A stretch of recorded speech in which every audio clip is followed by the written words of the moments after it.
You know that exact feeling, right? It's like 2:30 in the afternoon. You're staring at this blinking cursor on your screen, and your brain just feels like it's, I don't know, wading through wet concrete. Oh, absolutely. The classic afternoon wall. Right, the wall. The cognitive fog is just so thick, you find yourself reading the same email sentence like 4 times Yep. without actually comprehending a single word of it. And so, what's the default modern reaction to that? You get up, you pour a massive, aggressively strong cup of coffee, you grit your teeth, and you tell yourself that you just need to, enter grind mode. Grind mode, right. The ultimate myth. Exactly. You tell yourself the problem is just a lack of willpower. But, okay, let's unpack this. I want to offer a different way to visualize what's actually happening in your nervous system right at that exact moment. Imagine you're driving a car on the highway, and you suddenly realize the parking brake is firmly engaged. The engine is screaming, the chassis is vibrating. You can practically smell the brake pads literally melting into slag, right? And the vehicle is barely lurching forward. And now, instead of simply reaching down and, disengaging the parking brake, your solution is to just stomp your foot even harder on the gas pedal. Which just destroys the car. Exactly. You're pouring more fuel into a system that is structurally locked. And that is the biological reality of what we do to our brains every single day when we try to force productivity through sheer exhaustion. We're trying to out-willpower our own neurochemistry. It's an incredibly apt visualization because it really highlights the mechanical futility of the whole approach. When we hit that wall, we tend to internalize it as a moral failure, Oh, 100%. We tell ourselves we lack discipline. We look at those hustle culture influencers online who claim they work 18 hours a day, and we view our own exhaustion as a personal defect. Yeah, character flaw. Exactly. But the reality is that the burnout you feel isn't a failure of your character at all. It's a profound, fundamental biological mismatch. I mean, we are operating our central nervous systems completely out of sync with the evolutionary parameters the human machine was actually designed to follow. Well, welcome to today's deep dive. We are taking a meticulous, highly mechanistic look into the biology of peak performance. And we're drawing heavily today from the frameworks laid out by human biologist Gary Brecka on the Ultimate Human podcast. Which is just a goldmine of physiological data. It really is. Our mission today is to completely dismantle the way you think about output and endurance. We're going to look at the exact cellular and neurological mechanisms required to naturally increase your focus, your processing speed, and your motivation. And doing it without the synthetic stimulants. Right, without relying on endless streams of synthetic stimulants and without relying on the brute force trauma of willpower, we are going to map out exactly how to simply release that parking brake. And releasing that brake, it really requires a total paradigm shift regarding how we even view human stamina. As the source material so elegantly frames it, you do not have an energy problem, you have a rhythm problem. A rhythm problem. I love that phrasing. It changes everything. We treat our brains like these continuous combustion engines that should just be able to run at 8,000 RPMs from the moment we wake up until the moment we pass out. Which is insane when you think about it biologically. Totally insane. The human body was never built for constant, unbroken multitasking hustle. The biology simply does not support a flat line of continuous output. We obsess over optimizing our circadian rhythms for sleep. Right. Everyone knows about circadian rhythms. Exactly. But the source material makes this compelling case that we are entirely ignoring our ultradian rhythms during waking hours. We're treating what is naturally a 90-minute biological oscillation like it should be an infinite linear marathon. Precisely. The ultradian rhythm is the foundational pulse of your waking brain.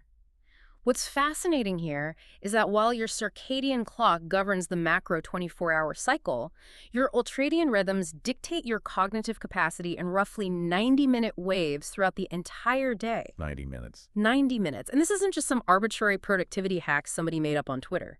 It is a fundamental property of mammalian nervous systems. For 90 minutes, your brain can sustain a highly elevated state of alertness and complex problem solving. But it can't last forever. No. After that 90-minute window, there is an inevitable, physiologically mandated dip. Your brain actively forces a transition away from high beta wave activity to downregulate and clear out the byproducts of all that intense focus. Okay, but so what does this all mean for the standard 8-hour workday? I mean, if our biology strictly dictates that we only have these 90-minute windows of peak alertness, why do we constantly punish ourselves for not being able to focus for 4 or 5 hours straight at a desk. Because we've inherited a structural workday from the Industrial Revolution. Ah, the factory lines. Exactly. The 8-hour unbroken shift was designed for factory lines and continuous mechanical output. It was never designed for prefrontal cortex synthesis. The brain isn't a loom, It's not a stamping press. It operates on a very strict biological currency. Right. And when you try to push past that 90-minute ultradian peak, you aren't just making things psychologically difficult for yourself. You are actively triggering what the source material calls cognitive erosion. Okay, let's break down that term cognitive erosion, because it sounds like a corporate buzzword, but I know there's hard neurochemistry behind it. Yeah. What is physically eroding in my brain when I try to force, say, hour 3 of a continuous work sprint? What is physically eroding is your supply of vital neurotransmitters. Yeah. Specifically, acetylcholine and dopamine. Okay, acetylcholine. Yeah. When you are engaged in deep, focused work, your brain uses acetylcholine to act like a spotlight. It narrows your attention and physically filters out distractions. It improves the signal-to-noise ratio in your neural pathways. And dopamine. Meanwhile, dopamine is acting as the propulsion system, right? It's giving you the motivation to pursue the task to completion. But your synaptic vesicles, they only hold so much of these chemicals. This is a hard limit. A very hard limit. After about 90 minutes of intense neural firing, you literally deplete those local reserves. You drain the tank. So the tank is empty. Yeah. But there's a byproduct of burning that fuel too, right? It isn't just that we run out of the good stuff. Mm-hmm. We're actively accumulating the bad stuff. Exactly. It's a two-front war. As neurons fire rapidly during intense focus, they consume ATP, which is the primary energy molecule of the cell. And the byproduct of burning ATP is adenosine. Adenosine, that's the sleep pressure chemical. Yes. Adenosine steadily accumulates in the brain and binds to specific receptors, signaling fatigue and creating that sleep pressure. So at the end of that 90-minute window, not only are your focus and motivation chemicals totally depleted, but your fatigue signals are screaming at maximum volume. Wow. So if you try to force yourself to keep working in that state, your attention just physically fragments. Your error rate doesn't just creep up, it spikes exponentially. You start making these impulsive, poorly reasoned decisions because your prefrontal cortex is literally starved of resources. You aren't actually working anymore, you're just eroding your baseline cognitive capacity. producing low-quality output. Exactly, garbage output. This completely invalidates the whole hustle culture badge of honor. People love to brag. They're like, oh, man, I didn't even get up to pee for 4 hours today. I just grinded through it. Yeah, I hear that all the time. But what the biology actually dictates is that the last 2 hours of that marathon were likely absolute garbage. You were just making mistakes you're going to have to fix tomorrow anyway. We're fighting our own biology and losing. You cannot win a war of attrition against your own neurochemistry. It's impossible. Productivity requires a sustainable rhythm of performance and renewal. Yeah. It is about catching those 90-minute ultradian waves, riding them at absolute peak intensity, and then, crucially, allowing the wave to recede. So the neurotransmitter pools can actually refill. Right. Refill pools and clear out that adenosine. Okay, so we mentioned acetylcholine driving focus during that 90-minute prime. But if we're going to talk about maximizing those precious 90-minute windows, we have to look at how rapidly we are burning through that fuel. And according to the source material, the fastest way to instantly drain your cognitive battery and totally ruin your ultradian wave is through the illusion of multitasking. The word illusion is critical there, because the source material is completely unequivocal on this point. Human multitasking, when it comes to complex cognitive tasks, simply does not exist. It doesn't exist. No, your prefrontal cortex physically cannot process two complex, distinct rule sets simultaneously. I hear that, but I also know that practically everyone listening to us right now feels like they multitask successfully every single day. Oh, of course they feel that way. Right. Like I'll be drafting a strategy document while also keeping an eye on a team Slack channel, while also, listening to a quarterly earnings call in the background. And it feels incredibly productive. It feels like I'm doing 3 things at once. It feels that way because the brain is exceptionally good at deceiving you. You are not processing those streams simultaneously. What you are doing is engaging in rapid, continuous task switching. Task switching. Yes.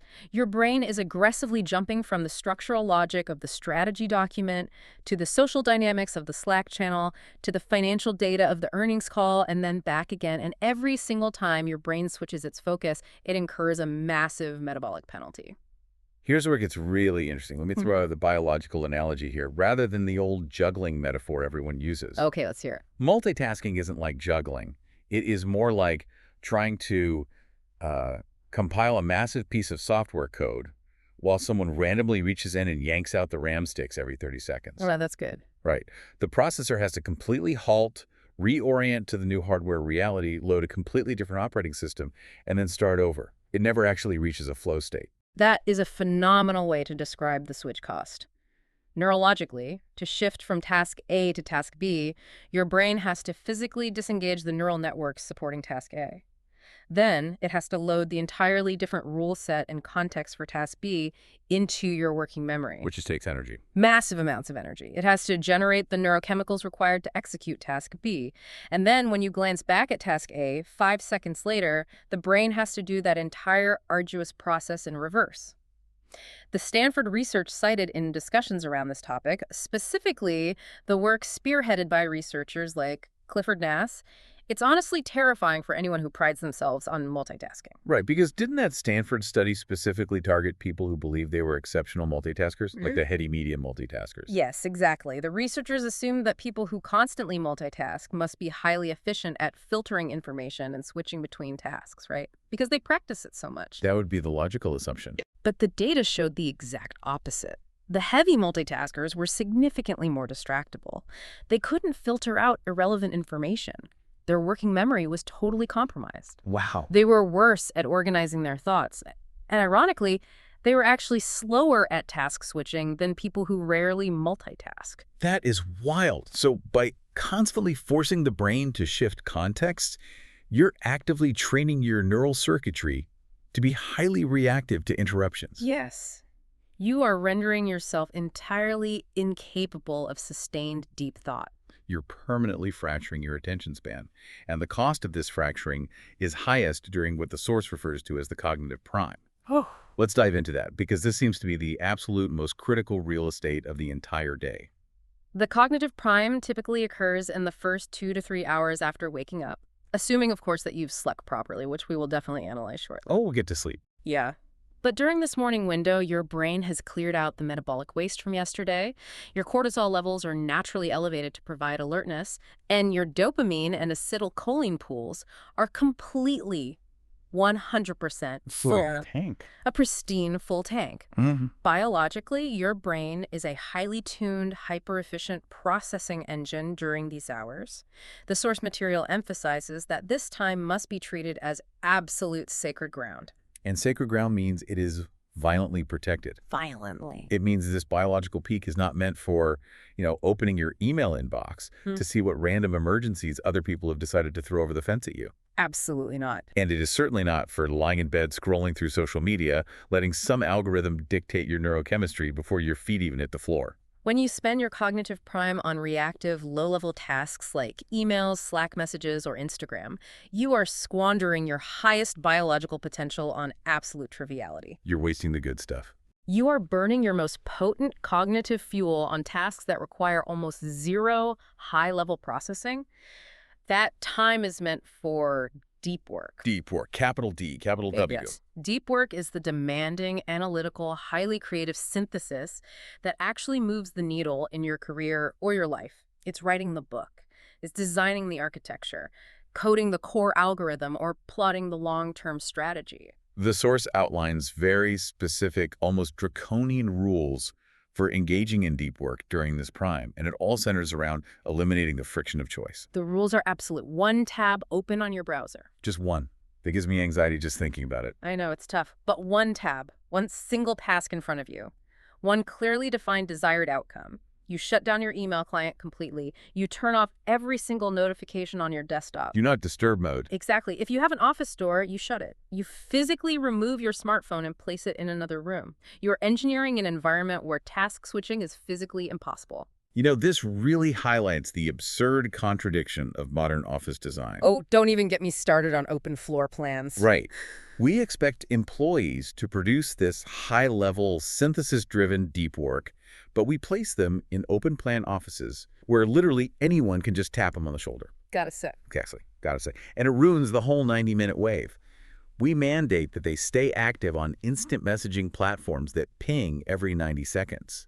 The modern corporate environment is essentially a perfectly engineered laboratory designed to destroy the cognitive prime. It is a profound architectural and cultural failure. I mean, you are asking your prefrontal cortex to perform complex, abstract reasoning while simultaneously placing your sensory organs in an environment that constantly triggers low-level survival cues. Survival cues like the notifications. Yeah, flashing lights, sudden noises, unpredictable social demands.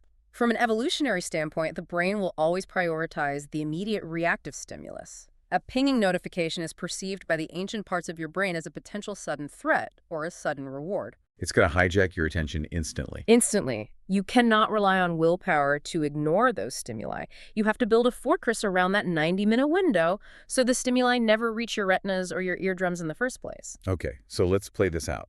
You build the fortress, you lock the phone away, you isolate yourself, and you successfully execute a brutal, beautiful 90-minute block of deep work. A massive win. Huge win. You ride the Ultradian wave all the way to the crest, but the biology dictates the wave must crash. The acetylcholine is depleted. The adenosine is building up. The 90 minutes are up. How do we stop the cognitive erosion from bleeding into the rest of the day? This is where we implement the 90-15 method. 90-15. Yes, it mandates 90 minutes of intense, singular focus, followed immediately by exactly 15 minutes of intentional biological recovery. And the word intentional is what separates actual top performers from people who just spin their wheels all day. Because the default definition of a break for modern knowledge workers is pretty disastrous, isn't it? It's not a break at all. Right. We finish a hard task, we sigh, we say, oh man, I need a break, and then we open a new tab and start scrolling a news site. Or we pick up our phone and open Instagram or TikTok. Which is the exact opposite of biological recovery. The source material explicitly warns against this because engaging with a screen during your break induces what is known as dopamine fatigue. I want to dig into the mechanics of dopamine fatigue Yeah. because, why does scrolling a social feed feel so relaxing, yet biologically, it is actually exhausting my brain further? It feels relaxing because you are no longer demanding active, difficult synthesis from your prefrontal cortex. You aren't forcing it to solve a complex problem, but your brain's reward and visual processing centers are actually working in absolute overdrive. Really? Just from scrolling? Think about it. Every single image you scroll past, every 3-second video clip, every sensationalized headline is a novel stimulus. And your brain is deeply wired to seek out novelty.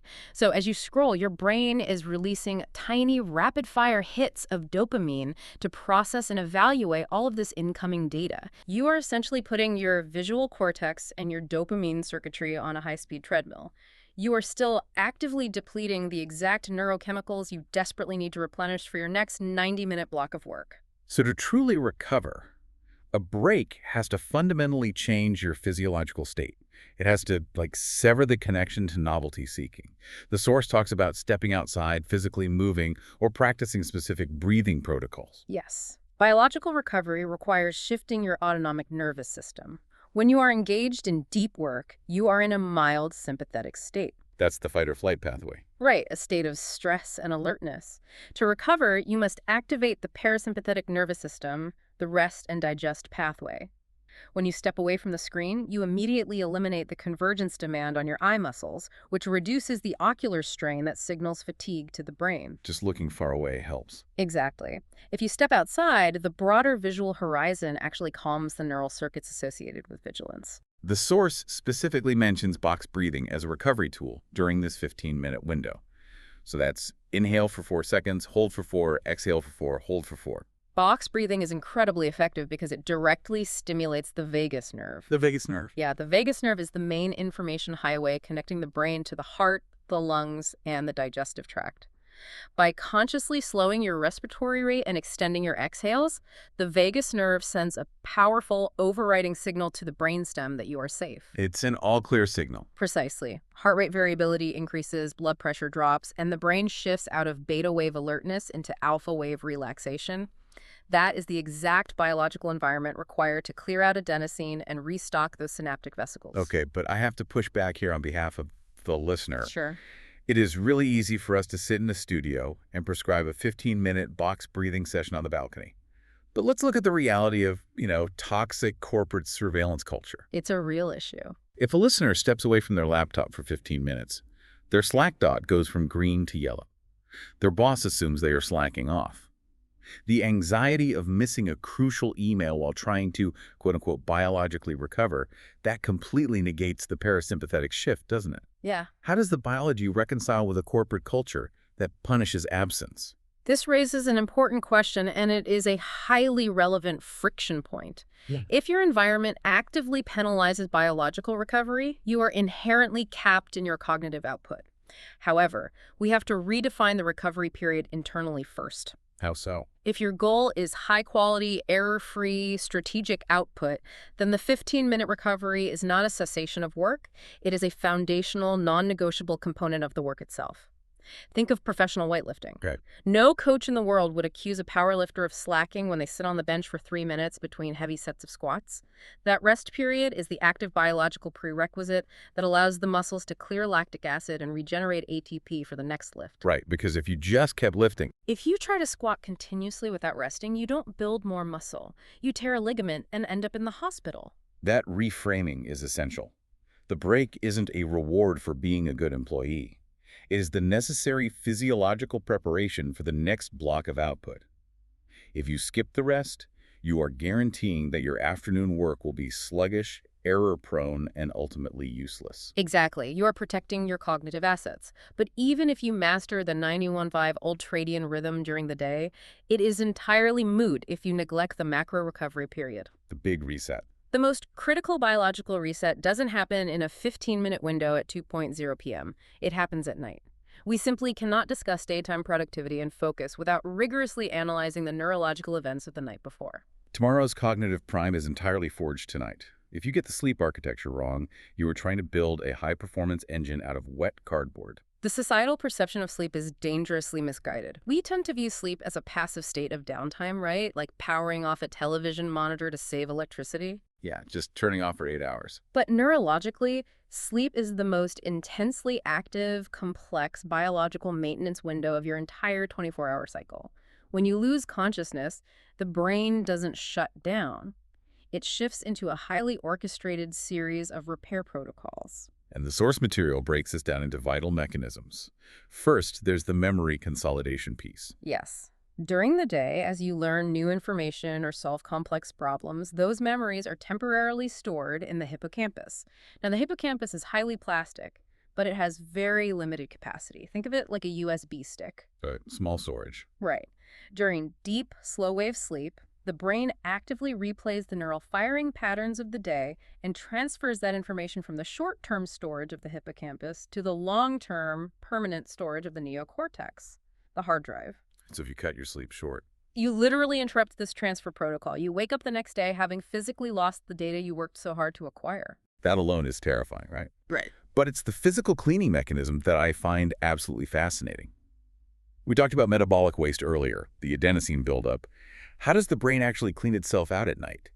Through an extraordinary anatomical network discovered relatively recently called the glymphatic system. The glymphatic system. Yes. Your brain doesn't have lymphatic vessels like the rest of your body to clear out cellular waste. Instead, during deep sleep, the glial cells, which are the support cells surrounding your neurons, they actually shrink in size by up to 60%. Wait, really? They physically contract? They physically shrink, which dramatically widens the interstitial spaces between the brain cells. This allows cerebrospinal fluid to rush in and literally power wash the brain tissue. It flushes out the neurotoxic waste products that accumulated during the day's metabolic activity. That is incredible. It is. And one of the primary proteins flushed out is amyloid beta, which is notorious because its accumulation is a primary biomarker for Alzheimer's disease. If you truncate your sleep, the glial cells don't shrink, the fluid doesn't wash through, and you wake up with a brain that is literally stewing in its own toxic waste. And the immediate next day consequences of this are devastating. The source points to the foundational research of sleep scientist Dr. Matthew Walker. And the statistics he presents, they should make everyone reconsider their late-night Netflix habits. Oh, absolutely. Dr. Walker's clinical research demonstrates that just one single night of sleep deprivation, meaning dropping below that critical 7 to 8 hour threshold, can drop your cognitive capacity by up to 40%. Okay, let's really emphasize the magnitude of that. A 40% deficit from one bad night. If your company told you they were cutting your salary by 40%, you would riot. Would quit on the spot. Right. But we routinely, voluntarily accept a 40% reduction in our raw processing power, our creativity, and our intelligence, just so we can stay up scrolling or watching television. Furthermore, I've read Walker's studies, and the thing that terrified me wasn't just the 40% drop in objective performance. It was the fact that the sleep-deprived subjects fundamentally lacked the self-awareness to realize how badly they were performing. They actually thought they were doing fine. That is the most insidious aspect of sleep deprivation. Yeah. You lose the metacognition to evaluate your own impairment, and the impairment isn't just cognitive, it is deeply emotional. How so? Walker's neuroimaging studies show exactly why this happens. When you are sleep deprived, the physical neural connection between your prefrontal cortex, which is the logical, rational CEO of the brain, and your amygdala, which is the primitive emotional threat detection center, that connection is severely compromised. The logical brain is essentially disconnected from the emotional brain. Exactly. So the brakes are cut. The amygdala is just firing wildly without any adult supervision. Precisely. The amygdala becomes up to 60% more reactive to negative stimuli. You aren't just a little foggy. You are biologically primed to be highly emotionally volatile. You are far more likely to snap at your partner over a minor inconvenience. You're far more likely to perceive a totally neutral email from a colleague as a personal attack and then, send an aggressive, career-damaging response. Wow. You are operating from a state of raw, primitive survival reactivity rather than logical strategy. Which is exactly why the source material prescribes a highly regimented evening protocol to protect this physiological maintenance window. Yeah. It is about aggressively engineering your evening to ensure the lymphatic system and memory consolidation can function flawlessly. And the first biological intervention starts an hour before bed, the elimination of all screens. Because of the photic signaling, the screens of our laptops, tablets, and phones emit a high concentration of blue and green light. In nature, that specific wavelength of light is only present during the middle of the day. When those light photons hit the intrinsically photosensitive retinal ganglion cells in your eyes, they send a direct signal to the suprachiasmatic nucleus, the brain's master clock screaming, "The sun is high in the sky, it is noon." And what does the brain do with that? The brain responds by actively suppressing the release of melatonin, the hormone that signals the body to prepare for deep sleep. So by staring at a screen at 10:30 p.m., you are chemically enforcing wakefulness. And it isn't just about light, right? It is about thermodynamics and digestion. The protocol demands that we stop eating 2 to 3 hours before sleep. Right. To initiate deep, restorative, slow-wave sleep, your core body temperature needs to drop by about 2 to 3 degrees Fahrenheit. Digestion is a highly metabolically active heat-generating process. The furnace is running. Exactly. If you eat a heavy meal right before bed, your gastrointestinal tract is working furiously, your core temperature remains elevated, and your body diverts massive amounts of blood flow and energy toward breaking down food rather than repairing cellular damage in the brain. You will sleep eventually, but the architectural quality of that sleep will be heavily fragmented. The source also integrates a specific biochemical intervention here.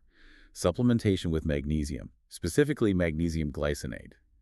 What is the mechanism there? I mean, why not just grab the standard magnesium oxide from the drugstore? Magnesium is a critical cofactor in over 300 enzymatic reactions in the human body, specifically those related to calming the central nervous system. It acts as a natural antagonist to the NMDA receptors in the brain, helping to quiet neural excitability. But the molecular form matters immensely. Because they're not all the same. Not at all. Cheat forms like magnesium oxide have terrible bioavailability. They draw water into the intestines and mostly just act as a laxative. Oh, not ideal before bed. Very much not ideal. Magnesium glycinate, however, is magnesium bound to the amino acid glycine. Glycine itself acts as an inhibitory neurotransmitter. Furthermore, this chelated form easily crosses the blood-brain barrier. Oh, nice. So you are delivering a potent, calming, physiological signal directly to the nervous system, drastically improving sleep latency, which is the time it takes to fall asleep, and the depth of that sleep. But beyond the light, the heat, and the neurochemistry, there is a psychological component to the evening protocol that addresses the anxiety that keeps so many people just staring at the ceiling at 2 a.m. The protocol insists on establishing a firm, physical cutoff time for work and then explicitly writing down tomorrow's tasks on a physical piece of paper. If we connect this to the bigger picture, this directly addresses a well-documented psychological phenomenon known as the Zeigarnik effect. The Zeigarnik effect. Yes. The human brain is naturally wired to remember incomplete or interrupted tasks far better than completed ones. If you leave your desk with a mental list of 6 urgent things you need to do tomorrow, your brain treats those incomplete tasks as open, unresolved threat loops. It's treating an email like a tiger in the bushes. Exactly.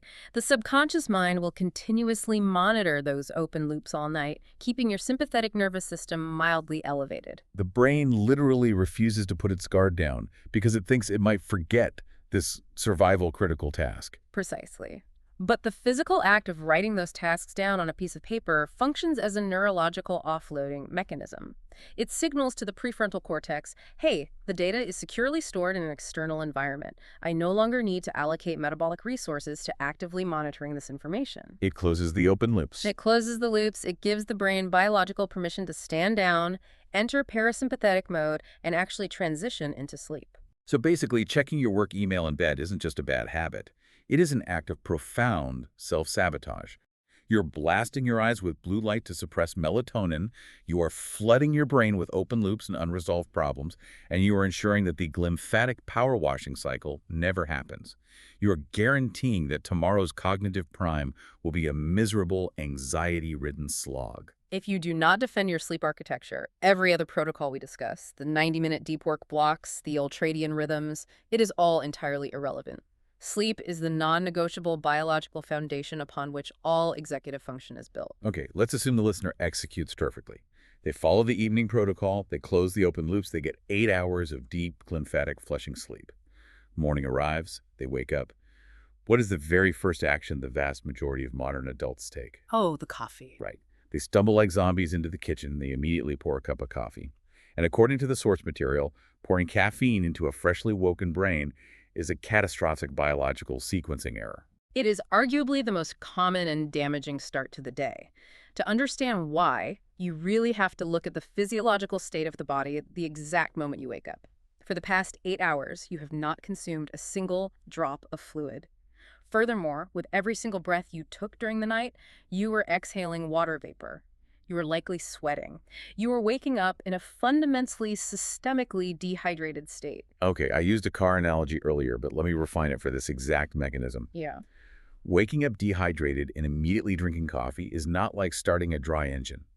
It is like taking a dry, brittle sponge, throwing it into a high-speed centrifuge, and turning it to maximum velocity. Wow. You are demanding immediate extreme output from a system that lacks the basic structural hydration to handle the friction.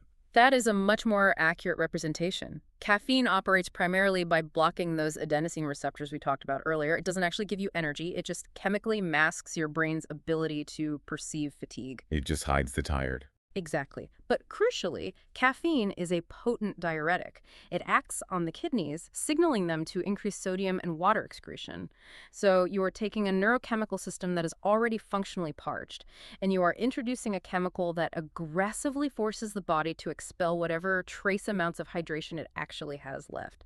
You are artificially spiking your heart rate while actively thickening your blood through dehydration. That sounds miserable when you put it like that. So how do we rehydrate the sponge before we hit the centrifuge? What is the specific intervention for step 1 of the morning protocol? Step 1 is rigorous hydration before caffeination. The source protocol specifies 24 ounces of highly filtered water. But critically, plain water is not enough. You must add a pinch of high-quality, unrefined salt like Baja Gold, Celtic sea salt, or Himalayan pink salt, along with a squeeze of fresh lemon juice. Okay, we have to pause and unpack the salt recommendation immediately, because decades of public health messaging have conditioned people to react to the word salt with sheer panic. People hear, drink salt water, and they immediately visualize their blood pressure exploding. We need to differentiate between the toxic white table salt found in fast food and the unrefined salt used in this biological protocol. The distinction is vital. Processed iodized table salt has been stripped of its natural mineral complexity. It is almost pure sodium chloride, often mixed with anti-caking agents. High-quality unrefined salt, however, contains a broad spectrum of up to 80 essential trace minerals, including magnesium, potassium, and calcium. And why is that critical in the morning? Because your entire nervous system, every thought you have, every muscle you move operates on electrical action potentials. Neurons communicate via electrical charges. Those electrical charges require electrolytes to travel across cellular membranes. When you wake up dehydrated, your electrolyte balance is heavily depleted. Plain water will simply flush right through your system. Ah, so the salt holds the water. Right. By adding that pinch of unrefined mineral salt, you are providing the precise conductive ions necessary to instantly restore the electrical conductivity of your nervous system. You are hydrating the brain at a cellular electrical level. And the squeeze of lemon provides a mild dose of vitamin C and helps stimulate gastric juices to jumpstart your metabolism. So the electrical grid is back online. We drank our 24 ounces of mineralized water. Can I finally have my coffee? Not yet. Come on. Step 2 requires you to harness external neurochemistry. You need natural sunlight.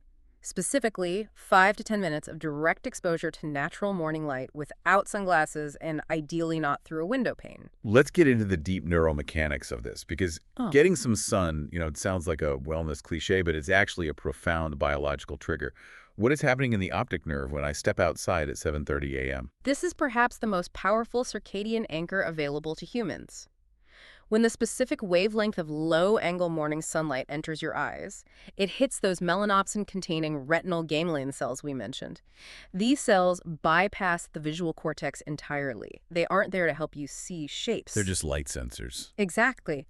They form a direct neural pathway to the suprachiasmatic nucleus in the hypothalamus. When this pathway is stimulated by morning light, it triggers a cascade of systemic hormonal changes. First, it signals the adrenal glands to release a healthy, natural pulse of cortisol. And we really need to reframe cortisol, because much like salt, cortisol has been unfairly vilified. We constantly hear, oh, lower your cortisol. Cortisol is the stress hormone. But a cortisol spike in the morning isn't just normal. It is completely necessary for high performance. Absolutely. Chronic elevated cortisol at 8:00 p.m. is a disaster. But an acute, robust cortisol spike at 7:30 a.m. is exactly what you want. It is the body's evolutionary alarm clock. It elevates your core temperature, increases blood pressure slightly to prepare for movement, and signals to every cell in your body the active phase of the day has begun. So it's natural energy. Yes. By using sunlight to trigger this cortisol release, you are generating organic, sustained alertness rather than forcing a jittery synthetic alertness via high-dose caffeine. Furthermore, that specific morning light exposure sets a biological timer. It dictates that roughly 14 to 16 hours later, your pineal gland will begin secreting melatonin. So viewing morning sunlight is actually the first step of tonight's sleep protocol. It's an elegant, self-sustaining loop. We hydrate the electrical system, we trigger the natural cortisol wake-up call using photon alignment, and then we move to step 3, finally the coffee. Yes. Once the system is hydrated and the circadian rhythm is anchored, you can consume caffeine. But the source material provides a crucial nutritional caveat. You must pair that morning coffee with a specific macronutrient profile. A breakfast high in quality protein, high in healthy fats, and aggressively low in carbohydrates. The protocol mentions things like pasture-raised eggs, grass-fed butter, maybe a scoop of collagen protein, or half an avocado. But why this strict elimination of carbs in the morning? Why is having my coffee with, say, a bowl of oatmeal or a bagel so detrimental to my cognitive prime? It comes down to blood glucose dynamics and insulin sensitivity. When you wake up, your body is in a naturally fasted state. It's highly sensitive to nutrient intake. If you consume a massive load of simple carbohydrates like a bagel, cereal, or even a large glass of orange juice, your blood glucose levels spike dramatically. The sugar rush. Right. And the pancreas responds by flooding your bloodstream with insulin to forcefully drive that toxic level of sugar out of the blood and into the cells. Because the spike was so high, the insulin response is often an overcorrection. This leads to reactive hypoglycemia, which is a massive crash in blood sugar about 90 minutes later. And what does reactive hypoglycemia actually feel like to the person sitting at their desk? It feels like profound lethargy, severe brain fog, irritability, and an intense, overwhelming craving for more sugar or more caffeine. Your brain, which relies heavily on glucose, senses the rapid drop and perceives it as a survival threat. This completely destroys your ability to focus on complex tasks. So you've just ruined your 90-minute block. Completely. Conversely, by eating a breakfast dominated by fats and proteins, you trigger a slow, sustained, highly stable release of energy. The fats digest slowly, keeping you satiated, while providing a steady stream of ketones and stable glucose to the brain. You eliminate the spike, which means you entirely eliminate the crash. You provide your neurochemistry with a flat, stable platform upon which to execute that first 90-minute block of deep work. It is brilliant when you view it sequentially like that. I mean, we haven't even opened a laptop yet, but we have stacked every single biological variable in our favor. We are hydrated, our cortisol is optimized, our melatonin timer is set, and our blood sugar is flat and stable. We are biologically weaponized for focus. That's a great way to put it. But the source material warns that even with perfect internal biology, your external environment can still violently derail your performance. Your brain does not operate in a vacuum. It is a highly contextual prediction engine. It is constantly scanning your external environment, the lighting, the physical space, the visual noise, to gather cues about what biological state it should inhabit. If your internal biology says it's time to perform, but your external environment screams it's time to relax, you create profound neurological friction. The most obvious manifestation of this is the trap of the work-from-home era. People working from their beds. Working from your bed is a catastrophic error in environmental conditioning. Over the course of your entire life, your brain has built an intensely strong associative link between the physical geometry of your bed and the physiological state of sleep. Bed equals sleep. Exactly. When you sit in bed with a laptop, the brain is deeply confused. The visual and tactile cues of the mattress and the pillows are triggering parasympathetic rest pathways, but your prefrontal cortex is trying to force sympathetic work pathways. The brain expends a massive amount of metabolic energy just fighting the contextual confusion. The same applies to clothing, right? The source points out that wearing pajamas all day at your desk is sending the exact wrong signal. Enclothed cognition is a documented psychological phenomenon. The clothes you wear carry symbolic meaning that actually alters your psychological state. Wearing sweatpants or pajamas signals to the brain that you are off-duty, resting, or sick. By simply changing into professional or even just active clothing, you are providing a hard, environmental cue to the nervous system that a shift in behavioral expectation has occurred. Beyond location and clothing, there's the issue of visual noise. A cluttered desk. I know people who claim, oh, I thrive in organized chaos, while their desk is literally buried under 3 days of coffee cups, random mail, and loose papers. But biology tells a different story. The biology absolutely refutes the organized chaos myth. Your visual cortex is an incredibly resource-intensive part of the brain. When your peripheral vision is filled with clutter, your brain cannot help but process those objects. Every piece of random mail is an unresolved microtask. More open loops. Exactly, more loops. Studies have clearly demonstrated that a highly cluttered workspace actively elevates resting cortisol levels throughout the day. It creates a chronic, low-grade background stress response because your nervous system is constantly overwhelmed by the visual noise. To achieve deep work, you must aggressively sanitize your visual field.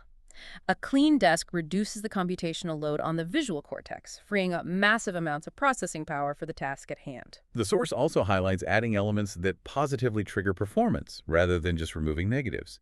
Natural light in the office, adding a plant to tap into biophilia, and significantly, utilizing the olfactory system. Scent is an incredibly underutilized biological trigger. Unlike your other senses, which route through the thalamus for processing, your olfactory bulb has a direct, unfiltered neural pathway straight to the limbic system and the hippocampus. The areas governing emotion and memory. Yes.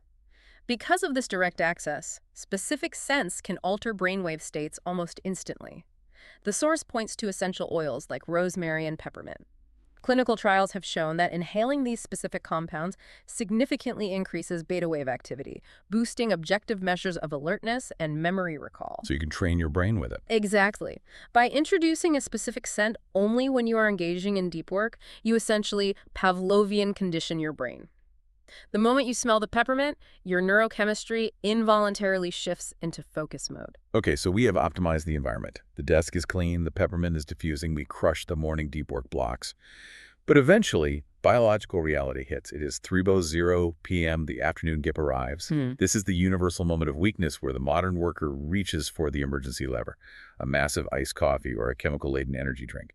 But the source provides a radically different, biologically superior intervention. And it is vital that we choose this intervention, because consuming massive amounts of caffeine at 3 p.m. will violently disrupt the evening protocol. Caffeine has a quarter life of up to 12 hours in some individuals. 12 hours. Yes. That 3:00 p.m. espresso means significant amounts of caffeine are still actively blocking adenosine receptors at midnight, which destroys your deep sleep architecture and ruins tomorrow. So the alternative intervention for the afternoon crash is movement. As the source states, movement is medicine. Specifically, just 15 minutes of walking. I want to drill down into the molecular biology of this because I think people view a mid-afternoon walk merely as a psychological escape, a chance to, stop looking at spreadsheets.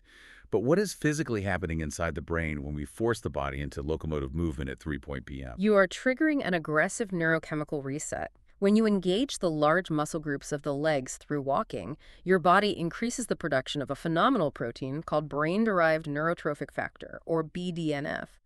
Neuroscientists frequently describe BDNF as miracle grow for the brain. Miracle. Yes. It actively promotes neurogenesis, the growth of new neurons, and drastically enhances synaptic plasticity, which is your brain's ability to wire new connections and retain information. So by simply walking, you are flooding the brain with a compound that actively upgrades your cognitive hardware. Yes. Furthermore, locomotive movement fundamentally alters your immediate neurochemistry.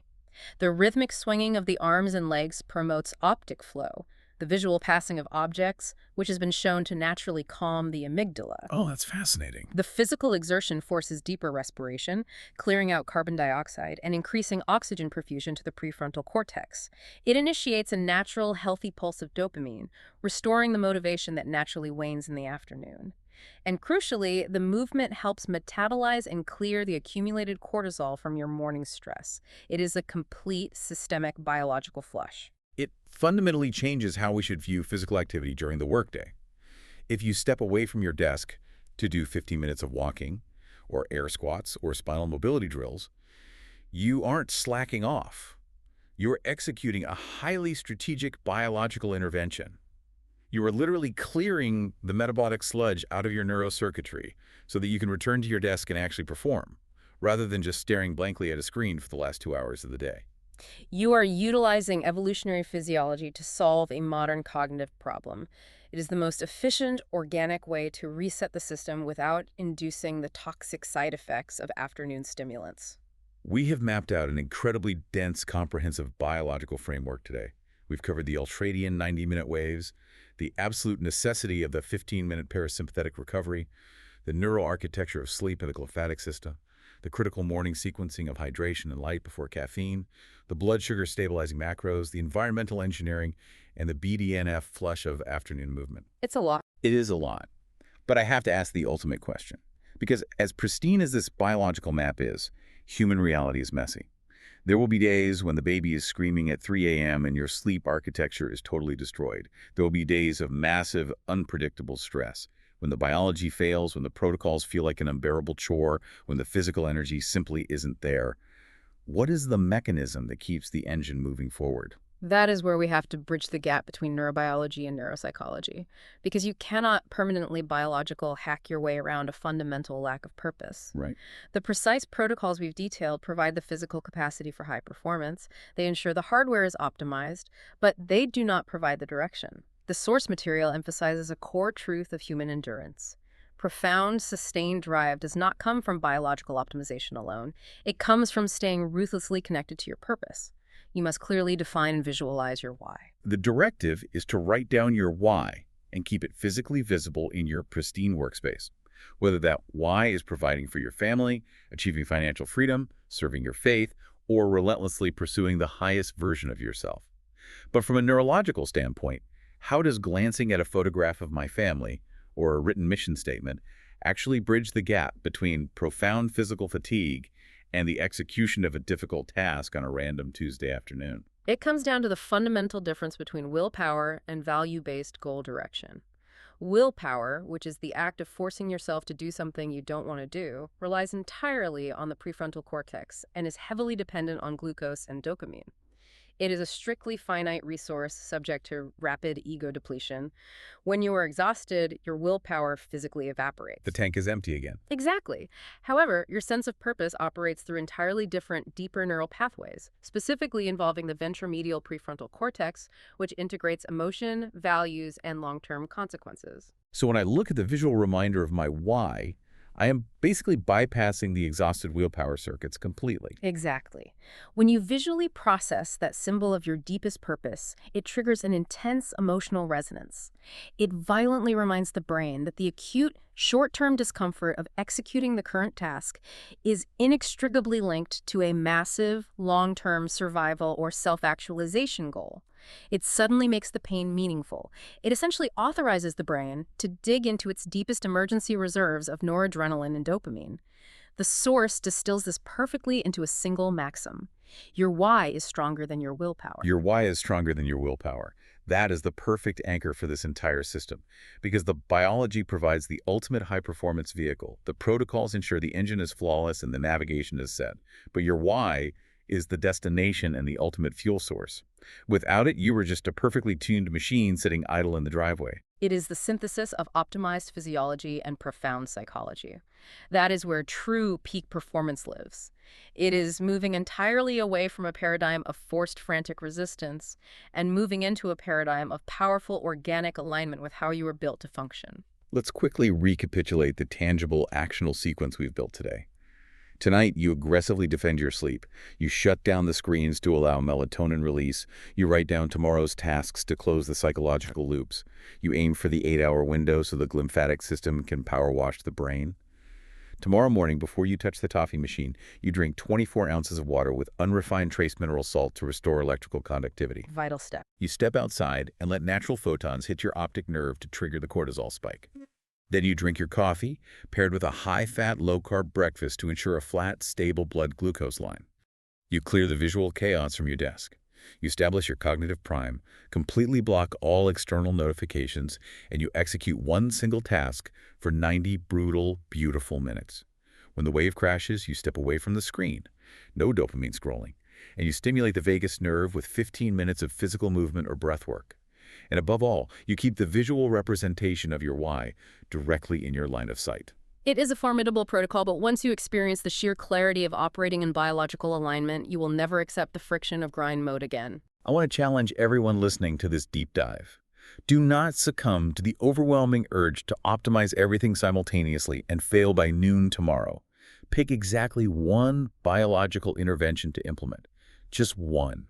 Maybe you commit to drinking the salted water before the coffee. Maybe you simply resolve to put your phone in another room during your first 90-minute block. Execute that single biological shift and genuinely observe the difference in your cognitive output and your stress levels. Once you feel the engine run smoothly with the parking brake finally released, the rest of the protocols will naturally follow. I want to leave you with one final, slightly provocative thought to mull over. We began this entire deep dive by analyzing the sheer absurdity of driving a car with a parking brake firmly engaged. We've spent this time unraveling the reality that our bodies possess these astonishing, intricately designed 90-minute rhythms and neurochemical cycles built expressly for peak performance. Yet these are rhythms we have been collectively ignoring, suppressing, and medicating away for decades, simply to force ourselves to fit into modern society's completely artificial, industrial-era schedules. It forces a rather profound question. If we have been getting something as fundamental as our daily focus and stamina so incredibly biologically wrong, what other natural, latent biological superpowers are we currently suppressing simply because no one ever taught us how to release the brake?